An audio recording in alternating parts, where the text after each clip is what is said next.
Gordon. You are the Chief Driving Consultant of Porsche Experience Centre in Silverstone. Would you like to quickly tell us a little bit about what you do? Yeah, my name is Gordon Robertson. I'm Chief Driving Consultant at the Porsche Experience Centre Silverstone. So in essence, I'm a driver coach, and I work very closely with Porsche guests to explore their cars and their own driving to ensure that they're out of their car as they possibly can safely. And that's what the Experience Centre is all about, really. But this week has been a bit different, hasn't it? You've been doing something slightly different, all because of Porsche's Facebook page and the amazing Porsche 918 Spyder. Yeah, this week for me has been totally different. It's been a fantastic experience. Recently, Porsche celebrated having 10 million Facebook fans. And to mark that milestone, they ran a competition where the very lucky winner had to guess a location from a 360-degree view of a car in that area. The prize was a 1,000-kilometre trip in the fantastic Porsche 918 Spyder, a hybrid hypercar. For me, it was a bit of a prize too, I have to be honest, because I got to drive the car for the 1,000-kilometre trip. So it's been a brilliant week. The winner, Ingo from Austria, has been fantastic. He's been a perfect co-pilot.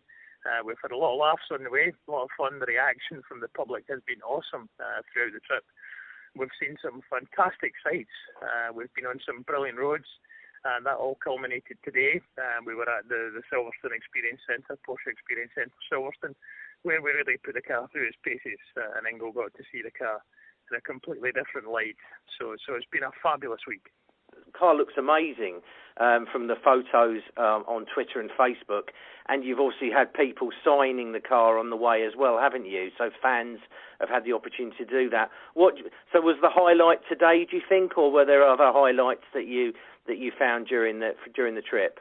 There have been many highlights on the trip. Some fabulous scenery, some brilliant roads. The car itself is a highlight. Getting the reaction from the public has been brilliant. Some of the looks we've had from people when we've asked them to sign a 918 Spyder has been fantastic. And to see the car covered in signatures from some very enthusiastic fans has been brilliant.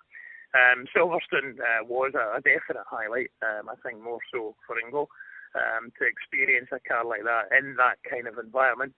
We have a series of test tracks at the Experience Centre where we can fully explore the technology in a car and, of course, explore its performance.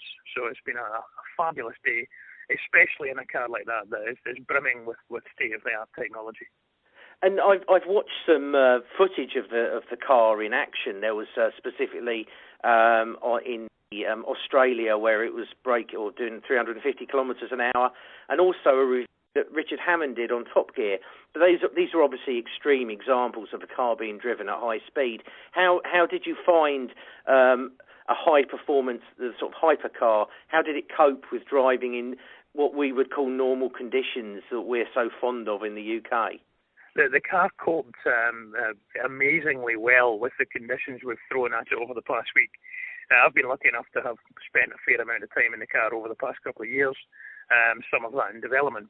And the car has evolved now into the production car. It's absolutely fantastic. Therefore, it has to be able to cope with the rigours of everyday driving. So we've been in central London, we've been across some horrific speed ramps, potholes, all the usual trials and tribulations we all face day to day on the UK's roads. And the car has been amazingly normal to drive, which, as you say, for a hypercar is unheard of. So very much a Jekyll and Hyde car. It can breathe fire with just shy of 900 horsepower, but it can also run around the streets of London in complete silence, free, congestion charge free, and emitting nothing as it drives around there. So a real milestone of technology and a statement from Porsche of what's to come in the future. It sort of brings me on to the next question, because I did have the opportunity to ask Mark Webber the same kind of question when he was at 6 Hours of Silverstone, and it was really related to, there's kind of appears to be like a gold rush happening within the car industry at the moment, with almost like a rush to develop alternative technologies, specifically in propulsion. And do you think this is something that Porsche is particularly focused on at the moment? Absolutely. Porsche are very much focused on intelligent performance. Hybrid technology, the way Porsche use it is quite unique. So Porsche have looked at hybrid technology and said, yes, it's much greener, it's more efficient, yes, but we want to use it to go faster as well as more efficiently.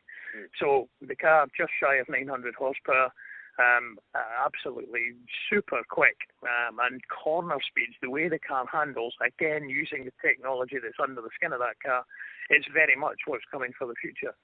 When I say the future, some of that transfer has already happened. So the hybrid technology, the drivetrain technology is already in series production Porsches. Part of the tour we have just done, we have used a Panamera SC hybrid and a Cayenne SC hybrid, so that was part of the convoy.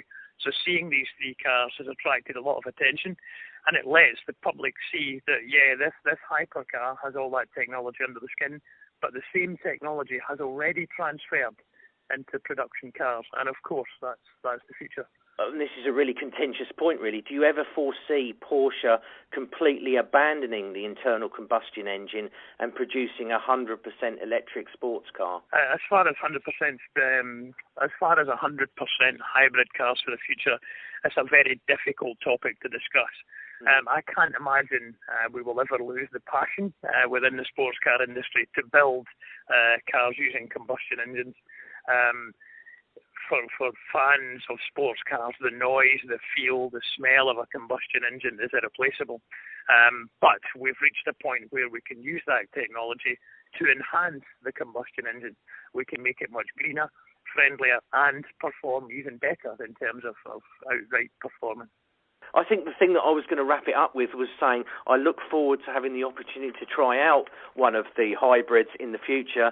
It would be really nice at some point to have the opportunity, but for now, it's been excellent. Thanks ever so much. No bother. Pleasure. All the best. You have a good day. Thanks ever so much, Gord.